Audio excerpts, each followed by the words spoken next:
This is quite funny that I step in after the last sentence of Rosie's presentation because I actually represent a funder. So my name is Maja Kominko and I work for Arcadia Fund.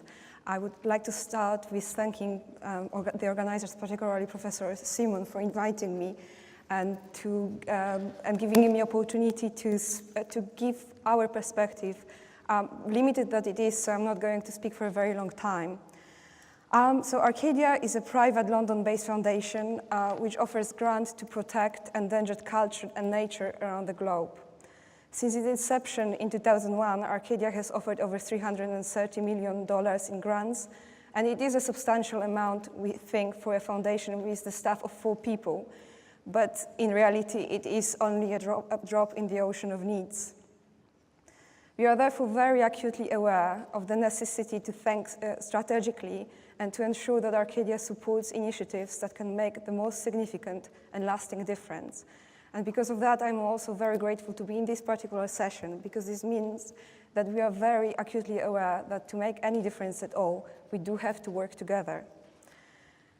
So in terms of the projects and how we choose them, the situation of every project is of course different, but overall, there are 3 guiding principles for Arcadia funding.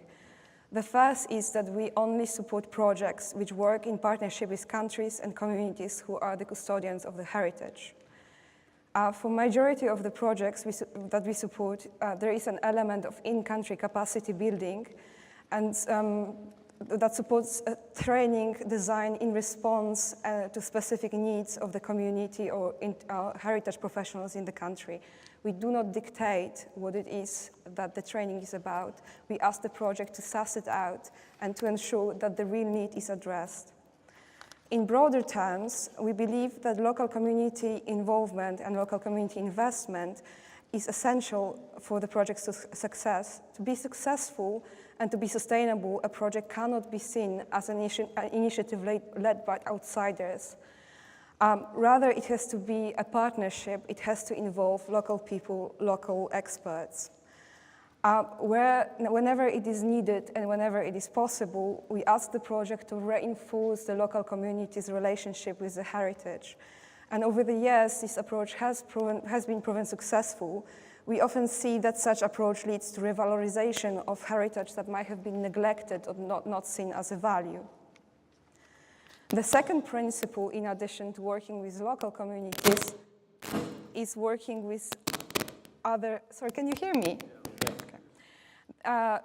The second principle is working with others that work in the field. So we always ask the project before we fund it to establish who else is active in the field and to make sure that they do not duplicate, they do not make things difficult for each other, but they do partner up and they do support each other in their important work. Finally, and perhaps most importantly, we require that all materials, such as digital documentation, but also reports, academic publications, produced with Arcadia support, are published online, and we absolutely require that they are open to all and freely accessible. This is one of very few conditions on which we do not budge.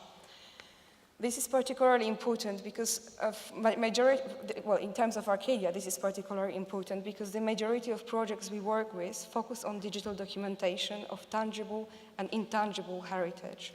So endangered languages, endangered manuscripts, art objects, archaeological sites, you name it, we probably digitize it. The underlying idea is that, at the very least, we can secure a record of the heritage, a record that will be preserved even if the objects, sites, or cultural phenomena are lost. Indeed, in some cases, for example, in case of dying languages, which can no longer be revitalized, documenting and preserving a memory of the language is the only thing we can do. Where revitalization is still possible, digital documentation often provides basis for the materials that support it.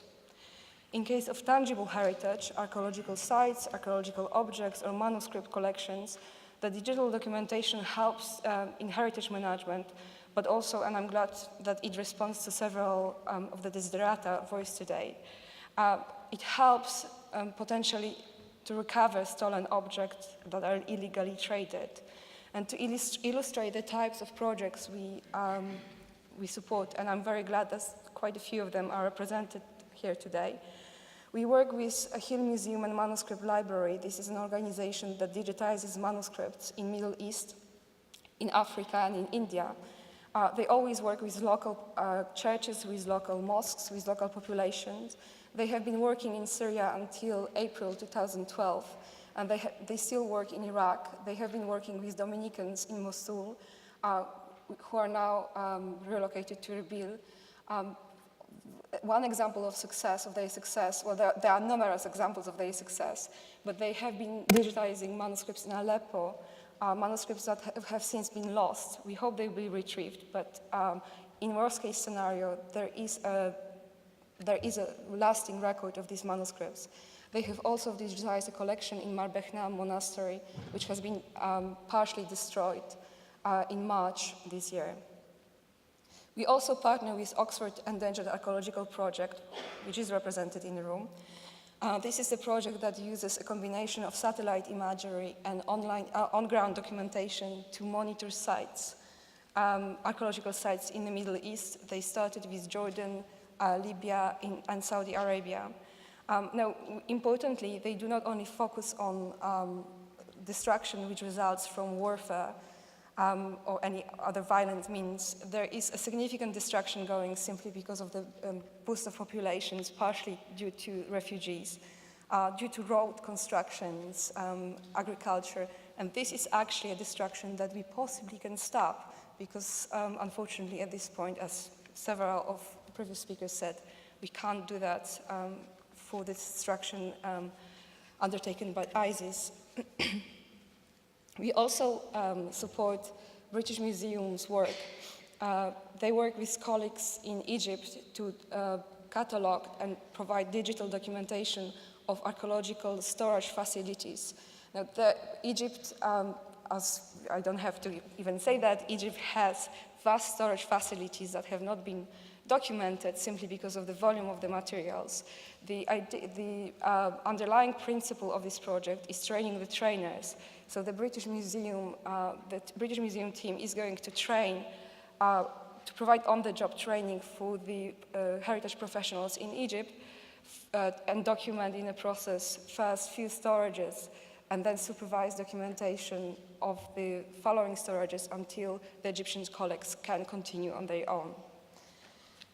Importantly, the digital documentation allows sharing, now moving on from illustrating the types of projects we support. Perhaps I will add one more, because one of the previous speakers, I think the person speaking about Mali, mentioned the living heritage. We do support that as well. I'm very proud that we support a project that documents Mandean heritage. Mandean is a very small group that is almost always forgotten when the plight of people in Middle East is discussed. They are Gnostic, they are not Christian, they are not Muslim, they are not Jewish, and as such they are fair game to all extremists. It's a very old religion going back to at least the 1st century AD. It's a very, very small group, and this is really last moment to document their heritage. We are very happy that the Exeter University and the Leiden University partnered with us and with the community who reached out asking for their heritage to be documented. Now, importantly, the digital documentation allows sharing and giving access to heritage without physically removing it from its custodians. This is, as we believe, a unique tool for raising awareness and for ensuring that the world's cultural heritage can be really recognized as such. To put it bluntly, if a cultural heritage is the heritage of the world, then the world needs to be able to access it. This might not always be possible for the actual physical objects for very practical reasons, for sites and for phenomena, but access to digital records cannot be limited to users from subscribing academic institutions. Now I'll pause here and I'll try to, I think that there are going to be legitimate concerns about the safety, but let me explain, we are reasonable. We do ask projects to release photographs of objects, but we do not ask them to release objects' locations. So of course there is a degree, or there is a level of information that cannot be made public. But paywalls and barriers can only serve to frustrate and alienate, and we cannot expect people to understand and to act to protect cultural heritage if even the digital record is not open to them. Fundamentally, making the records available to all is a unique tool in creating an understanding that the cultural heritage is not only a heritage of one country or one community, but a shared heritage of all of us and our shared responsibility.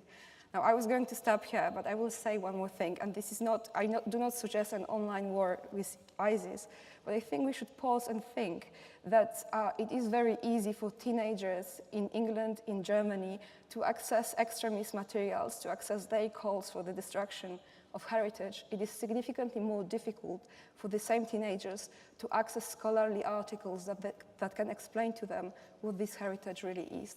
And perhaps we could try to begin to address it. Thank you.